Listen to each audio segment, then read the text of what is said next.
Jonathan Grounds is the best set piece coach in the world. Jonathan Grounds turned up to training this week. Love these replies this week. Welcome back to Blues Walk. Our whole panel are back after watching Pompey be destroyed at St Andrews this weekend. How are you all doing? Lots to chew over this week, including who impressed you in that 4-0 world win against Pompey. We've got Adam, JJ, Paul and Jason back with us. If you've just discovered the channel, do drop us a quick subscribe and a quick like. It's 20 minutes of Blues Chat, reviewing every single Birmingham City game this season. All right, Adam, where do we start with that one? First of all, that's got to be the best performance, forget the results, best performance of the season? There hasn't been many good performances after to beat, so yeah, by far the best performance, by far, 4-0, very comfortable 4-0 as well, by the way. It could have easily been 8 or 9. So yeah, from start to finish, it was perfect. Yeah. JJ, the fans have been crying out for change. He did make some changes. What was the most significant one for you? To be honest, if we're talking lineup itself, I was surprised to see Leonard dropped, but we've managed to kind of fit Iwata, Paik, Doyle in, and it's working. Iwata got man of the match, so clearly something's going right. Jason, last week you were here and we were saying, look, he needs to abandon this possession-based football approach and just have a go. Did you see more of that against Portsmouth? He was just playing with tempo, wasn't he? We were moving the ball quicker. We didn't even have the greater share of possession, so it just shows you don't need to have the ball all the time. We played with real purpose, I thought, and we moved the ball really quickly, and everything was still quite neat in the little triangles and stuff like that, but we just moved it quicker. It's amazing what happens when you pick up the tempo and move the ball a bit quicker, isn't it? Yeah, let's look at some social media takes from it all, see what you think. Liam says, Paul, we looked a completely different team. I thought Dutch certainly made a difference from that type of performance. We've got to carry on now. We know we won't win every game, but that performance today was top quality. And for me, Clara was man of the match with Iwata a close second. Keep right on. Talk to me about Dutch, because there's a few other tweets we could have brought up about. Yeah, it took like a Dutch to water and other such phrases. How good was he? I think he's a handful, isn't he? So he instead of it being somebody like Stansfield up top, where a defender can sort of bully him, the defenders he drags them in and gives the other creative players space to actually do something. And he's decent. He's a decent footballer. He's not just a big lump that you look to actually just chuck the ball out and hope it sticks. He sort of brings everyone else into play and makes it so our players with a bit more quality can actually play football. And I think it showed that players like Doyle were getting on the board and looking to actually break the lines instead of just sort of recycling it back. The defence clear it, we pick it up, we knock it about a little bit and then recycle it again. We were actually looking to break some lines and use our players to their strengths. Yeah, a few others here. St. Tim says, we've got to keep Dutch in from the start now. Just having his presence was a huge plus. Felt like the different quality up front that they've been missing. Adam, when I've watched him, he seems to have this. He plays it with one touch rather than this slow hold the ball up and look for pass. He seems to have a bit more quality about him. Yeah, he's class, and he's very good at diving as well in the box, because he won us a penalty in the first 4 minutes. That was never a penalty thing. Like, never a pen, was it? Like, but I mean, as soon as he went down, I was thinking he's going to get booked for diving there. Yeah. And then the ref blew the whistle. I thought, wow. So now, like you say, it's just presence up top, and he's got good movement. The thing when you play Dykes up there is there's not much movement, and it's very direct. We have to hit to his head. Where with Dutch, we can play to his feet, and he's good. Seems very good so far. Just got to keep him fit. Yeah, and just staying with you, Adam, Iwata, I mean, he's had his critics this season, it's fair to say it. But why are we getting to see the best of him now, do you think? I mean, I know Portsmouth were bad, so in terms of defending, he didn't have that much to do, but where are you on him? Listen, I know we won 4-0, but it's one game. I mean, we've been... Let's not get carried away, because I know we're very fond of doing that, aren't we, at the minute? So let's see how we get on Tuesday night, and then we'll really assess it properly then. it's one game at the minute, but it was a very good game. So credit where it's due. Okay. Right, JJ Phil says, brilliant Blues. Pack and Ivata have had their critics this year, but they were immense today. Ivata was outstanding at right back. Pack and Doyle really good in the middle. Duxton Roberts very good as well. All round great display. Chuff for the team and for CD as well. And in terms of Chris Davies, JJ, where are you on him? Because last week we had fans' tweets being read out that he should go. Where do you stand on the manager? You're muted, JJ.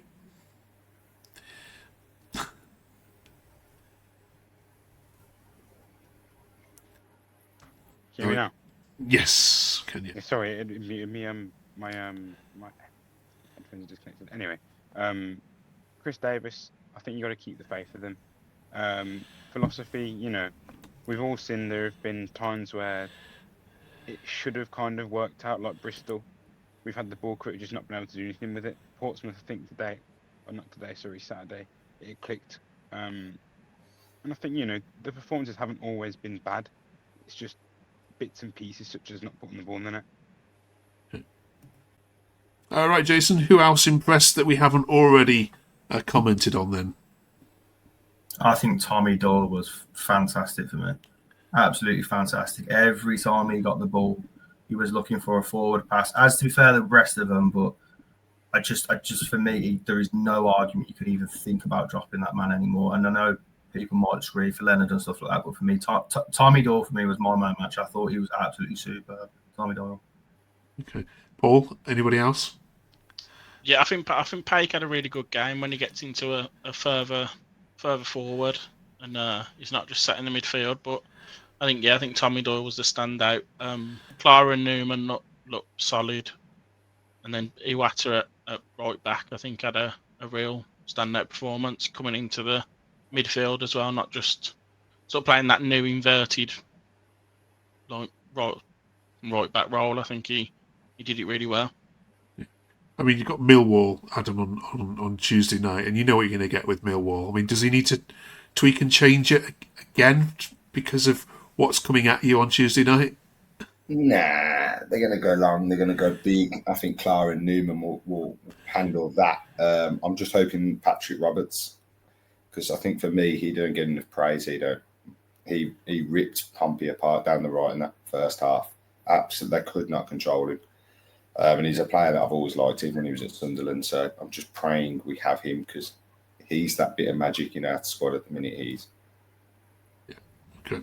Of course, we'll be reviewing all of those games, and of course the Middlesbrough game, which two big tests, isn't there? This week, JJ, for Blues. I mean, yeah, come out of this with 4 points, and we'll start to believe again, won't we?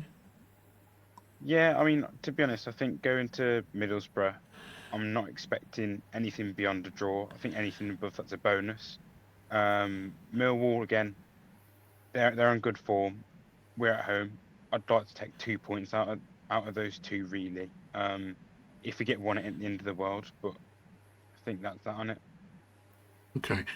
We are a quarter of the season through now, so we're going to be asking you in a second for your new predictions for the season. Still to come, then we're also asking which player needs a rocket. Get thinking on that one in the comments, please. Is Bonfire Night on Wednesday, so of course it's topical as well. But which player has not lit up this season? And we're carrying on with our A to Z in this shortly as well. We're up to the letter E this week. Who gets in it for you? We asked you all at the start of the season, before you played Ipswich, where you think Blues would finish. I think most of you went for a top half finish. I think some of you said edging playoffs. Let's see if that's changed. Jason?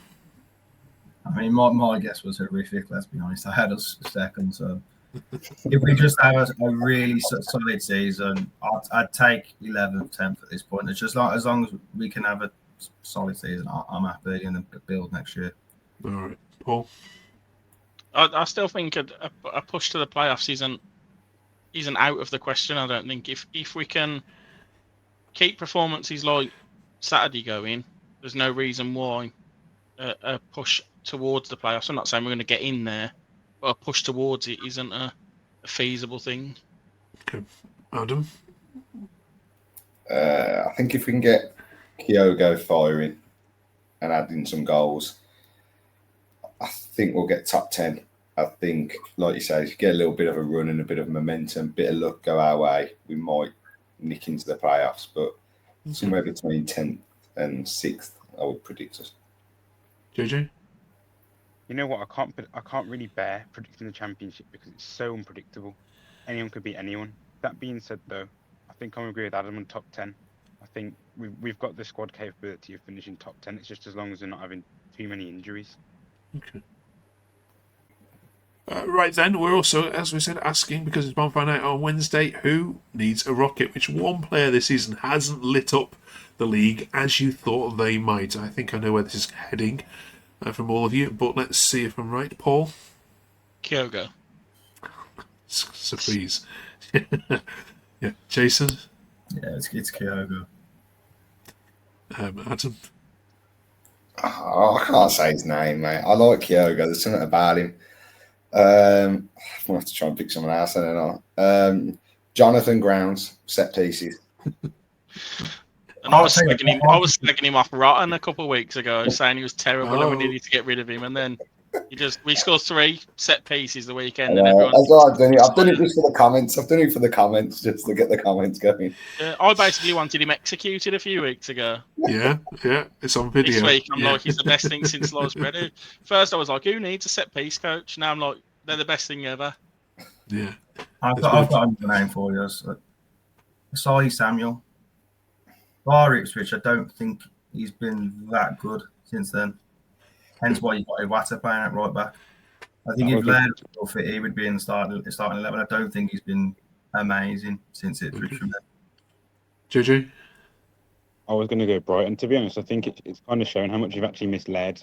Having Bright kind of, it's like Adam said, the Ipswich game, he was solid, but apart from that, he's just kind of he's declined a little bit, to be honest. Okay. Let us know in the comments who they've missed here as well in terms of who needs a rocket.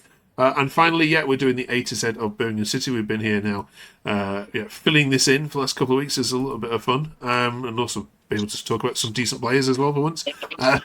The letter up to then is E. Open forum here, open discussion. Who's got anything for the letter E about this famous old club? Enkelman. That's a good one, to be fair. I'll give you that. That's a very good one. I did not see that coming, but yeah, okay. The famous moment. Anything other than Enkelman? The only ones I could think of was Enkelman and Eustace are the two. Not sure. Don't get me started with a podcast on him before, man. Outstanding. Fucking PE teacher. Ethan Laird. No, it's an L. It's an L. Nothing from anyone. Oh, come on. We can do an E's first name. E's the tough one.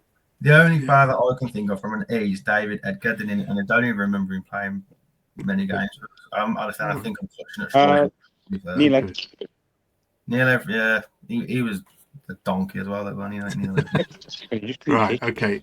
People watching this, there must be in Birmingham City's history a player whose surname begins with E that's been quality. Help us out here. Let us know in the comments. We can't put Enkelman in. I'm not. I mean, as funny as it is, just can't. It was a historic. It was. Yeah. Good night. Let us know. Let us know in the comments. Hopefully, somebody out there, somebody of a vintage older than anyone here. I think Enkelman is going to be the top one. I think that's going to be Neil Erdley. In an A to Z of Birmingham City, you're going to put Enkelman in there. Okay, right. He'd have been my player of the year for that year if he was. All right. Let us know. Come on, you can help us out here. Right, thank you very much for watching this week. We'll be back with the review of Millwall and Middlesbrough this time next week. Should join us for that. Thank you very much. Yeah, KRO.